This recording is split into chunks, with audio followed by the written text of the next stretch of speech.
Ассалаумағалейкум ағайын. Алатау ақпараты өз жұмысын бастайды. Студияда Дархан Разбайұлы. Алдымен аңдатпа. Қазақстан үкіметі ArcelorMittal теміртау компаниясымен инвестициялық ынтымақтастықты тоқтатты. Көптеген адам өліміне әкеп соққан апат өндірістегі қауіпсіздік талаптарының сақталмауымен тікелей байланысты. Бұл бірінші кезекте кәсіпорын басшылықтарының кінәсі. Чехияның Прага қаласында орналасқан қымбат мейрамхана, сол қаладағы 4 бөлмелі пәтер және біріккен Араб Әмірліктерінде құны 5 миллион доллар болатын вилласы бар Қазақстан азаматы Дельта банктің ақшасын жымқырған кәсіпкер ұсталды. Сонымен қатар Латвиямен ынтымақтастық аясында халықаралық тергеу кепілдігін жіберу арқылы Латвияда орналасқан Вентспилс астық терминалының 100% үлесін қамауға алу санкцияланды.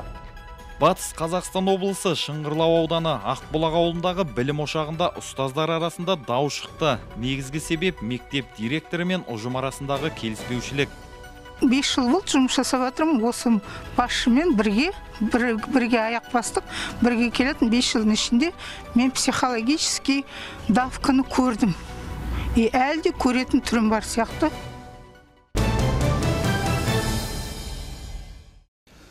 Осы және өзгеде тақырыптар жайлы толығырақ тарқатсақ. Мемлекет басшысы Қасым-Жомарт Тоқаев туризм және спорт министрі Ермек Маржықпаевты қабылдады.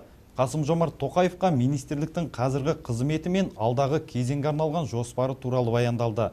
Сондай-ақ президентке Қытайда өткен Азия және Пара-Азия ойындарының қорытындысы бойынша жүргізілген сараптама нәтижелері жөнінде есеп берілді. Президент спортты дамытуға жаңа көзқарас қалыптастыруды тапсырды. Сонымен бірге заңнамалық базаны жетілдіру, елдің туристік әулетін одан әрі дамыту туралы ақпарат берілді. Мемлекет басшысы министрлік алдында бірқатар нақты тапсырмалар қойды. Қазақстан үкіметі ArcelorMittal теміртау компаниясымен инвестициялық ынтымақтастықты тоқтатты. 40-тан аса жұмысшының өлімін әкелген бұл компанияның енді аты өзгеруі мүмкін. Себебі қазіргі басшысы ауысса компанияның да атауын ауыстыру қажет екен. Бұл кен орнының ендігі аты жұмысшылармен ақылдаса отырып қойылады деді өнеркәсіп және құрылыс министрі Қанат Шарлапаев үкімет отырысында. Бірақ жұмысшыларда жалақыда жұмыс тәртібі де өзгеріссіз қалмақ. Сонымен күллі елді қара жамылдырған бұл оқиғаға қатысты ендігі шешім қалай болады? Қаза тапқан кеншілер отбасына қандай көмек көрсетіледі? Толығырақ алдағы бейне материалда. Бір жылдың ішінде 2 рет қазақ елі аза тұтты. Жазда Абай орманындағы лапат өртте қаншама шаңырақтың оты сөнді. Енді міне жыл аяғында тағы қасірет. Апталдай азаматтардан айырылып ту төмен түсті. Аспан қара жамылды. Бейбіт күнде бірі әке, бірі ұл, бірі жарынан ажырады. Үкіметтің бүгінгі отырысы жұмысқа кетіп қайта оралмаған осы кеншілерді 1 минут үнсіздікпен еске алудан басталды.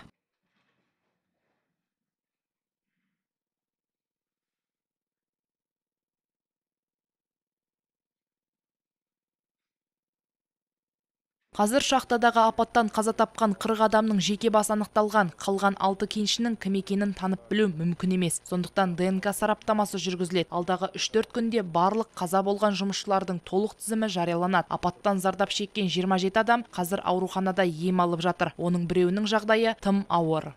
Өздеріңіз білетіндей, өрт болып, шахтерлар қаза тапты, көбісі зардап шекті. Қаншама адамның өмірін қиған апат қазақстандықтардың қабырғасын қайыстырды. Үкіметтің және жеке өз атымнан қара жамылған отбасыларға қайғырып көңіл айтамыз.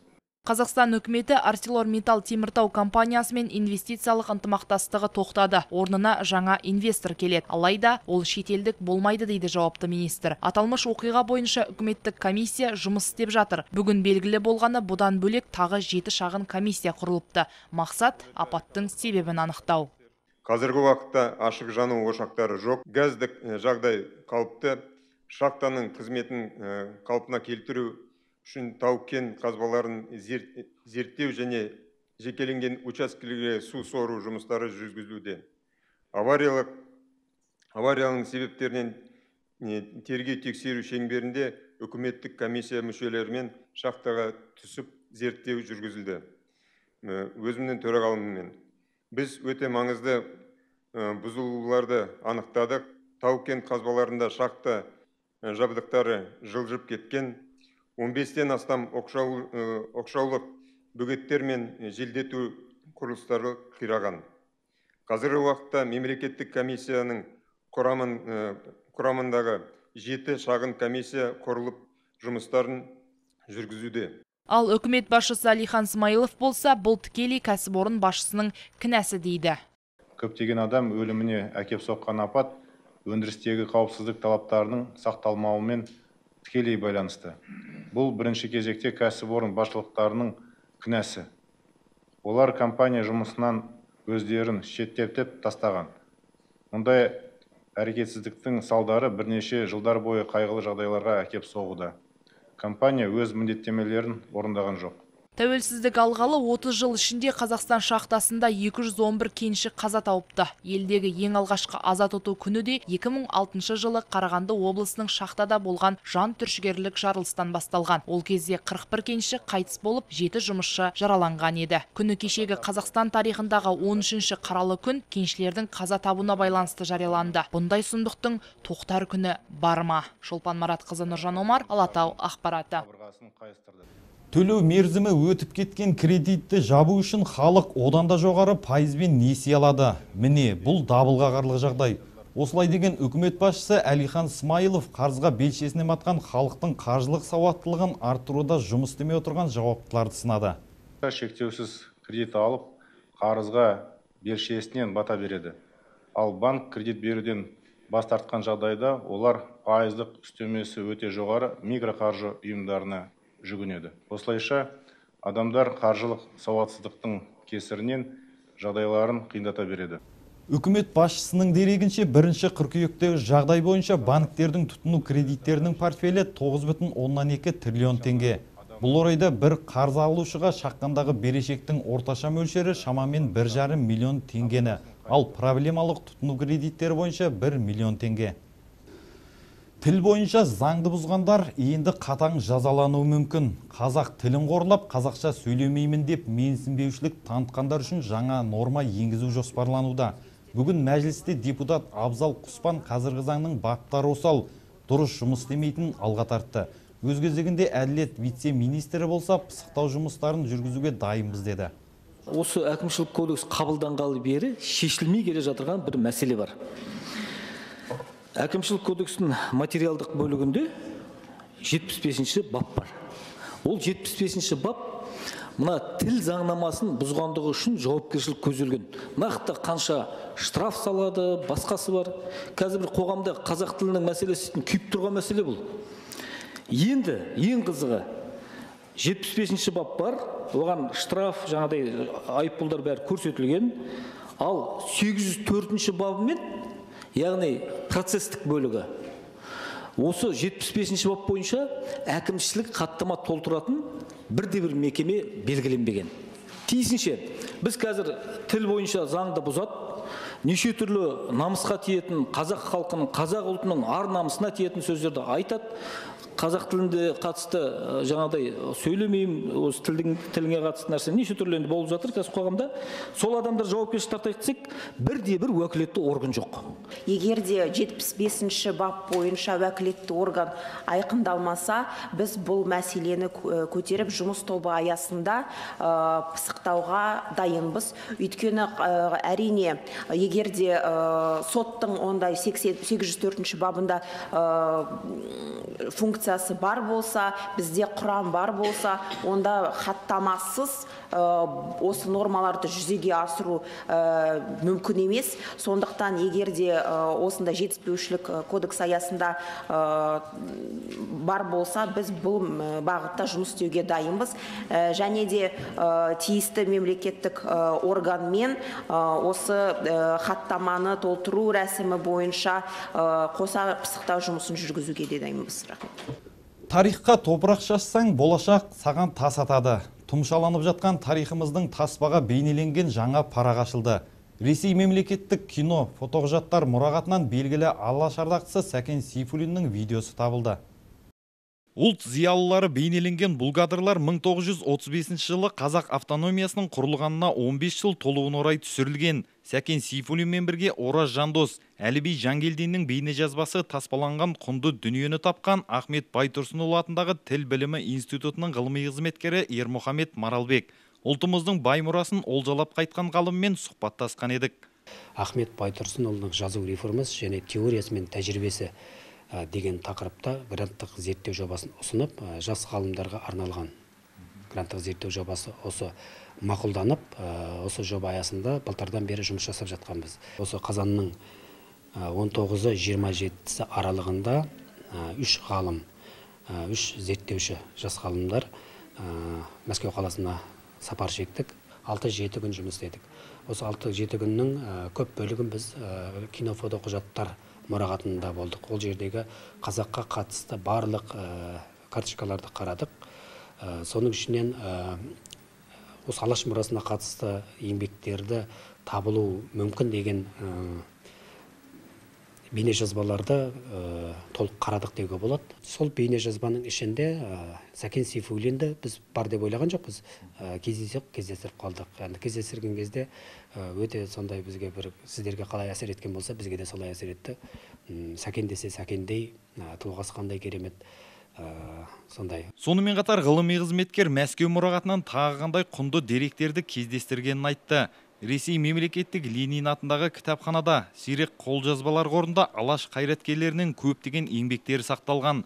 Ахмет Байтұрсынұлы туралы ғылыми айналымда жоқ, еш жерде кездестірмеген еңбектері табылды дейді ғылыми қызметкер. Сонымен бірге біз қоянды жәрмеңкесі түсірілген бір видеоны тауып алдық. Мүмкін осы да қарап көру керек шығар деген сондай ой келді. Сонымен оны тапсырыс беріп қарадық.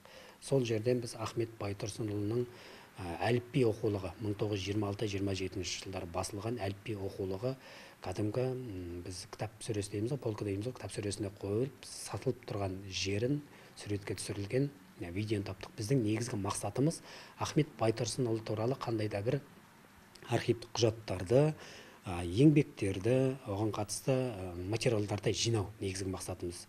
Ал бірақ осымен бірге Ахмет Байтұрсынұлының лингвистикалық мектебі болды ғой, және ғылыми мектебі болды. Сондықтан оған қатысты 20 ғасыр басындағы саяси қайраткерлердің, қоғам қайраткерлерінің еңбектерін жинауды да біз қазаққа белгілі өзімізге мақсат етіп қойғанбыз. Сол аясында осы жұмыстар жасалды. Мәскеу қаласына ғылыми зерттеу жоба аясында аттанған ғалымның бірі Әрлен Сейітбатқал. Қазақ автономиясының құрылғанына 15 жыл толуын орай өткен шараға ұлт зиялыларының қатысуы заңдылық дейді жас ғалым. Бұл бейнебаян енді Қазақстанға кеңес үкіметінің орнағанына 15 жыл толуына орай өткен мерейтойдан бір үзінді. Сәкен Сейфуллин бұл енді республика көлемінде аталып өткен іс-шара болғандықтан бұған қазақтың бетке ұстар азаматтарының қатысуы заңдылық еді. Осындай үмітпен біз осы бейне жазбаны алдырдық. Бейне жазбаның басында Калинин вокзалдан түседі, одан кейін көлікке отырып Алматы көшелерімен келеді да іс-шара өтетін жерге келеді. Сонда түрегеп тұрған қонақтардың арасында Сәкен Сейфуллинді көруге болады. Бұл енді бұл іс-шараға Сәкен Сейфуллиннен басқа тұлғалар қатысқан, бірақ мен үшін бір тың әрі керемет жаңалық болған осы Сәкен Сейфуллиннің видеосының табылуы болды. Чехияның Прага қаласында орналасқан қымбат мейрамхана. Сол қаладағы 4 бөлмелі пәтер және біріккен Араб әмірліктерінде құны 5 миллион доллар болатын вилласы бар Қазақстан азаматы Дельта банктің ақшасын жымқырған кәсіпкер ұсталды. Туыстары мен жақындарының атына қайтарылмайтын несие жазып алып, осының барлығын сатып алған Тілеубаев 10 жылға бас бостандығынан айырылды. Бұл туралы қаржы мониторингі агенттігінің ресми өкілі Әлібек Әбділіп хабарлады. 2012-17 жылдар аралығында Тілеубаев қайтарылмайтын несиелер беру арқылы банктен қаражатты алып шығарған. Тергеу барысында Тілеубаев пен оның туыстарына тиесілі мүлік анықталып, оған тыйым салу туралы санкция берілді. Оның ішінде Чехияның Прага қаласында орналасқан элиталық мейрамхана, 4 бөлмелі пәтер және 3 компаниядағы 100% акциялары. Сондай-ақ Біріккен Араб әмірліктеріндегі құны шамамен 5 миллион ақш доллары болатын Пальм Джумейрада орналасқан вилла бар. Сонымен қатар, Латвиямен ынтымақтастық аясында халықаралық тергеу кепілдігін жіберу арқылы Латвияда орналасқан Вентспилс астық терминалының 100% үлесін қамауға алу санкцияланды. Бұл ретте Тілеубаевқа тиесілі 5 қант зауыты мен 58 нысан проблемалық несие қорына берілді. Батыс Қазақстан облысы Шыңғырлау ауданы Ақбұлақ ауылындағы білім ошағында ұстаздар арасында дау шықты. Негізгі себеп мектеп директоры мен ұжым арасындағы келіспеушілік. Мұғалімдер директор қызметкерлерді үй шаруасына жұмсап, лауазымын асыра пайдаланып отыр деп шағымданды. Білім ордасындағы даудамайдан әбден мезі болған ата-аналар енді кімнен көмек сұрарын білмейді ау. Шағын ауылдағы даудамай талас тартыс күллі облыс жұртының құлағына жетті. Мұғалімдер жік-жікке бөлініп, жартысы директорының орнынан кетуін талап етсе, енді бір бөлігі басшыларын қолдап әлек. Қарсы тарап мектеп директоры негізсіз ақша жинайды, психологиялық қысым көрсетеді, мұғалімдерді алалайды, командалық арандаутушылық тудырады деген шағымдарын айтты. Ахуал нашар болып тұр.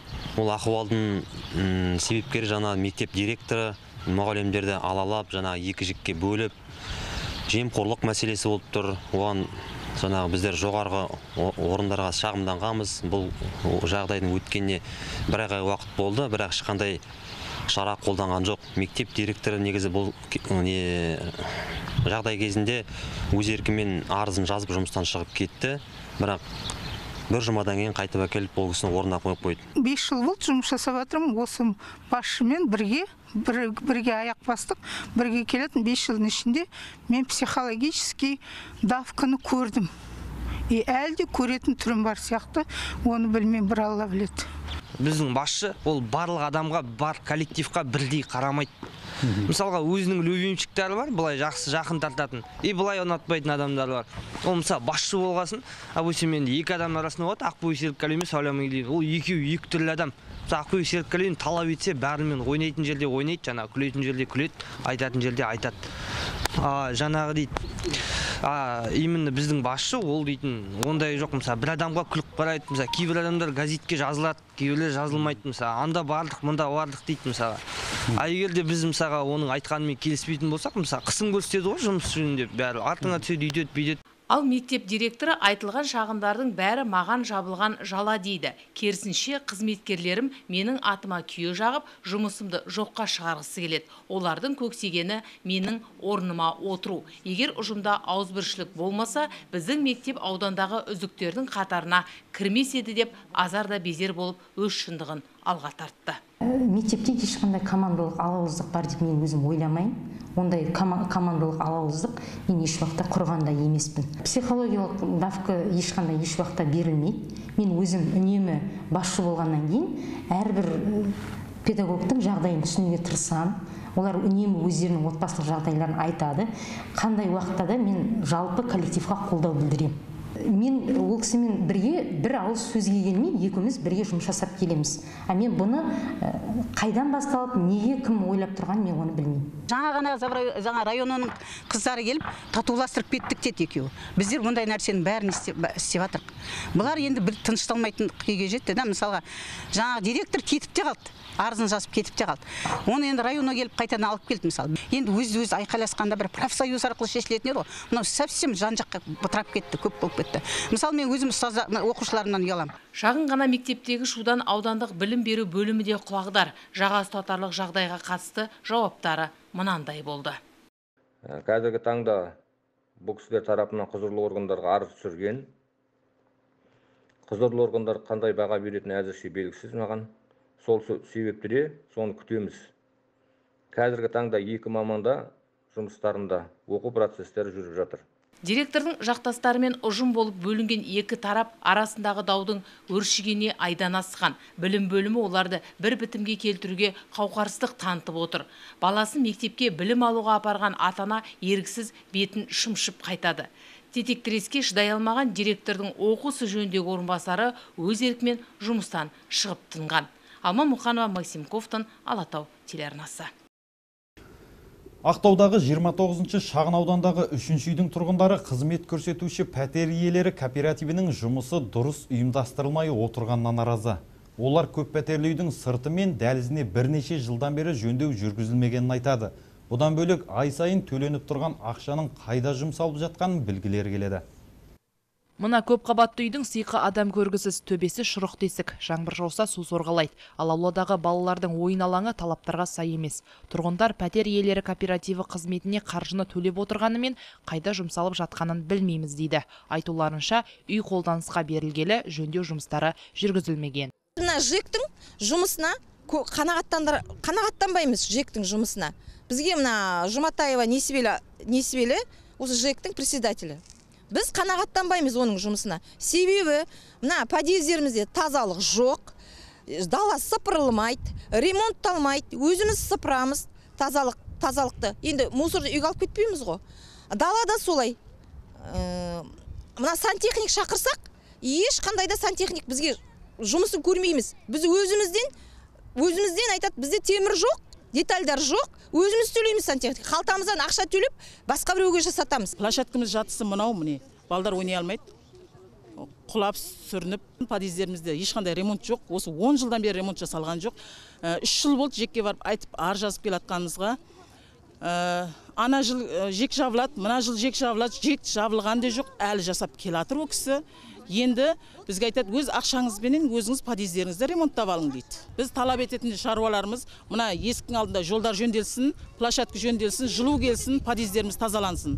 Жалпы жеке пәтер иелері кооперативінің міндетіне үйге техникалық қызмет көрсету, шатырды, коммуникацияларды, кіреберістерді және үйдің айналасын жөндеу кіреді. Сондай-ақ орын алған қолайсыздықтарды жою, тазалық жұмыстары, қызмет көрсетушілермен шарттар жасасу және тұрғындардың осы қызметтерге ақы төлеуін есепке алу жатады. Ал Аққу пәтер иелері кооперативінің өкілі біздің де айтарымыз бар деді.